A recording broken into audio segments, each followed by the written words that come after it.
Normal Kenyam, Yakamal Nuer online TV channel. Nere yalong yene dialo kontila roi nyali ngo gwasame Nuer online TV channel. Ngut kan konore rwachame Kenyam gore jen wo jin mi jirama jidit Nuer online TV channel gore jen wo jin der subscribe ka der notification bell der jetwany ko Läär bukan chamala shub gonten kon gor kon kan wo de ko tin nywa kan ko kien jin ku comment ba ko like ko bitin kon to be ba ko la ngajana men ban lingwase me ka jala me roja dana chalat kum kirma yadit shiken kor chikan ngok chiken kor chikan ngok an koromo korom butwok chan na meling ban ko won yamre de roja me sima juro bu len ko na ye wor bu tong ngor ka chat ke de ti chedan tin akila acha be lel den bitor wala ci bitor e kada lakina ka to juba wo ngi ko ba ci umar wonin na so jubu pon sima juro bu len ko na ye wor bu tong ngor ka chat ke de ti chedan tin akila acha be lel den bitor wala ci bitor e kada lakina ka to juba wo ngi ko ba ci umar wonin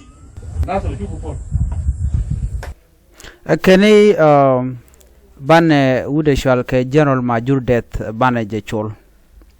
kana bane Nuer bane kanak aram ray gwaza me minister of defense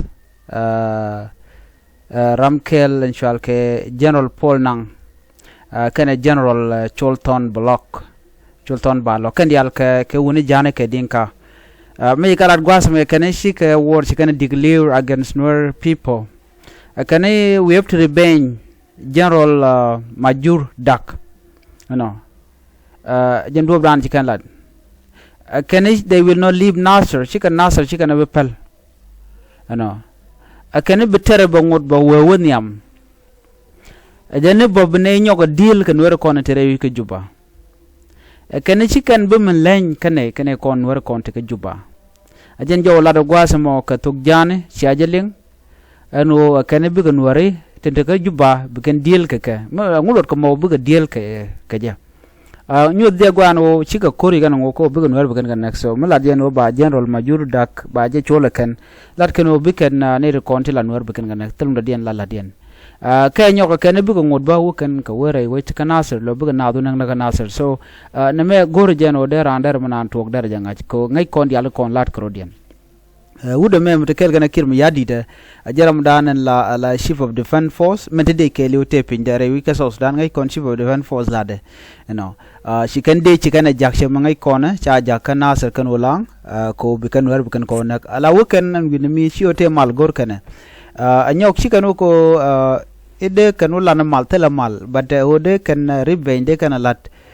they can would shalga majur they can chol kan wera kon entere ko Ulang kan Nasir na me jen dan and men chikan lat long and bitwalk lana me chabana la shocking information along we mon ke leo ta dan sigoro reale ka ja reality jane men bukon ngach okay kirma yadit agent ka dero cause tel ladene ken yamno be na be ke disam men be jalat me kwanya wuri chalga general ulonyane Johnson ulony kwanya je ko ba disam men be je carry out kan Nasir kan Ulang ke role Nuer ke great upon state kelio kon kirma yadit by the way she general ulony dismantle wala lo chi general ulony let je capchong don la assignment dana je kamo de unyin ke de kon la Nuer ko kan tie ko ngai kon chuluke te ate malakal so ne kon tie ka Nuer kana gan dinka ngoko kwa politika bishop force danen chamat ker kana gwelek force ko kana de kontila neighbor kanwari so bikanu nyin kanwari no ala moja ni bishop riek bone moja ni dinka ngok riek bone kana ne kon la tet so che dieren kirma yadit kamandana balat so right now man tuogo chicken kor chicken declare already men bi akulin jene na gwasa men kirma yadit me kantre di alle talk cha jogo non 54 chelok ajen lokomo ku bom wi de wala ngutwo ko wala mel dien le rodo mo ajene sha nen no chelok ngayene no ti diala token nika gwaze dan o meche jien meche oka United Arab Emirates meche go tenen wen mi kene bol mel so lunde jok chu bol mel chu blat kwara ka chu gan to ka me wo kene diala kontin te la kwar chit ka kwara spele mayo so na me misha plan ki misha rel ka kanore de no bikan nuer bikan ga zilnak ko babul mel bajul kula kam kwar chimnen yena me wuda me mishal ke nangani wuda me la ship of defense force me so ka jawdan shalen gwadam shikan kor shikan digleer bigan nuer bigan ngana ka Nasir kan ulang ki rol nuer ka bikan nuer ko na tere wi ka juba bikan ngana ka do brani kan lar ke ko shibo defan wala laramo to ka ko dor me yorpin bideni jana bikan lalet kan nuer ko ya ko yo anyo kan nuer ko ya ko yo shikan be safe within juba to be honest right so melat ko reality ngo ngum le rodmo me jin nuer me ya ko ka ti juba ngada no nambote against you okay target nuer kontin chala nuer so enen nuer mu chala nuer ke as long ati ke juba ngaje o tek du tere irika so bi ngaje na mo chala ti ke ko titi a plan mi shari alaka ba nuer ba ga dismantle ki nyok jin nuer mo bay jago bi nyen kan nuer din biaro na garun bukan bikan shop free ne so negerun kwasame nege nuer ye nuer la nuer ke jang ti tong mi telam lel kan ku kala nang ji ko tra kan nuer kontin la nuer yona so na me shi magwa so me chala na ken yam ka kir me ram gor malo be bere ka so sudan te ri chala te de la let so tin chalat gwaz me gati kir me yadit mugoro bi mal be bere we ka so sudan te ga te balat men yam atuk me ka kap rol mullene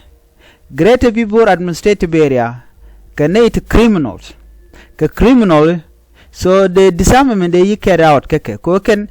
la ken agien dorian bugo ben ka jongle bugo ben ka great apna state bugo gonna diala to wo ken wo jana ken den content kwa so sudan kwa terrorize nan ka mena gat chamling ram kwal human being mo kwale gat metot kwali na mo achuong de jigang mo ku mete ka lang che jade gono beka be meken beka kap ke beka dismantle me ya to ko kir ma yadi no gono be malo bere wi ka so sudan mishi o jena tribalist leader mo goro ko target nuer ko rodien so he should done this long time ago ko to cham mulene te nakana de ken mulene de ken ka meken de ken ka kap kede kwar ken body ga ti kamlot kana mo mishi ken ken ga na kap chongone dumula kula jena na ba ko mak dorien de na te ka chong de we mulene ken ga chong ko bu kan rodien gang bare kala jeno bu ko ko kwal nakana nan kan gat kana kan man bo kana kan man bo so na me chewtin karun dongwan for many decades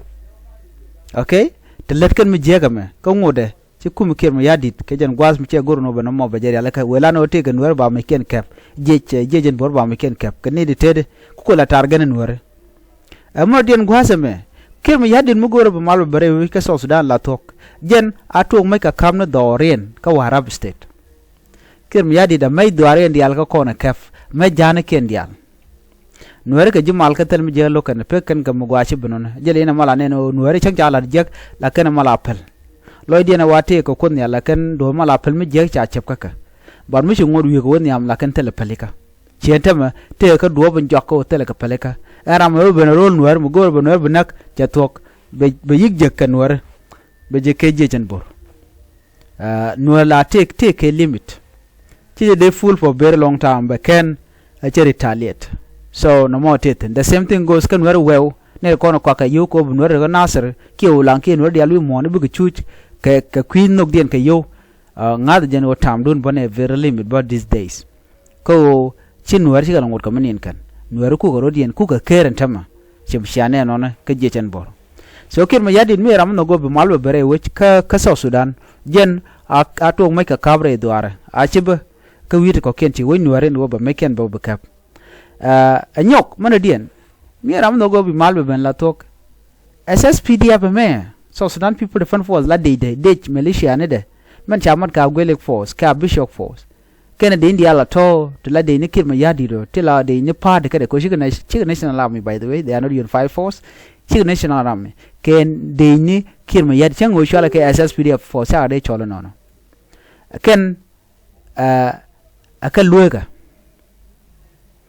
aka ci kormu bang mu bana lutin aka ci jangak aka ci jaga gwan mi mo telerek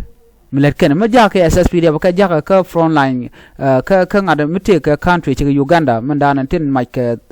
kay Nuer ka ja ka tin ngwa bu go deal gi Uganda ke je Kenya instead bu ka targane Nuer gwa da me so ka ku mo mukir mi yadit goro mal SSPDF me jaga mo role na Nuer ten we nyen ke jejen borke wayame anya ko divert somewhere else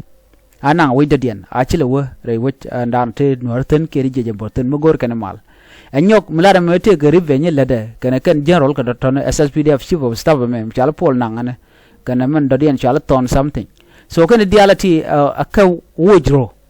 aka kabe pinbo mo gor jeno be mal berten ko en ko re tuo gang na rodian gang jejen bona roda siga den jago na ka lora bang na mo chum tok darnga so jana na gode nyo ayakel and ban yo jum rodian please drop your comment and do not forget to subscribe ka jen channel me ka ta dan dong de linga ja let me read it here in English. SSPDF declare war on Ulang and Nasir counties. In a shocking development, SSPDF Chief of Staff Paul Nang declared a war on Nasir and Ulang counties as seen in viral videos circulating on social media. In the footage, Nang stated, "We launched that war on Nasir and we'll see who will stop us from advancing." Let me play it for you, his video. Na ye buor ka bugo tong ngur ka chap ke de ti chedan tin akila acha beluel den bitor wal chi bitor e kada lakini na ka to juba wo ngi ko ba chi umar wo nyin na so jubu pon suma juro bu luel ke wo na ye buor ka bugo tong ngur ka chap ke de ti chedan tin akila acha beluel den bitor wal chi bitor e kada lakini na ka to juba wo ngi ko ba chi umar wo nyin na so jubu pon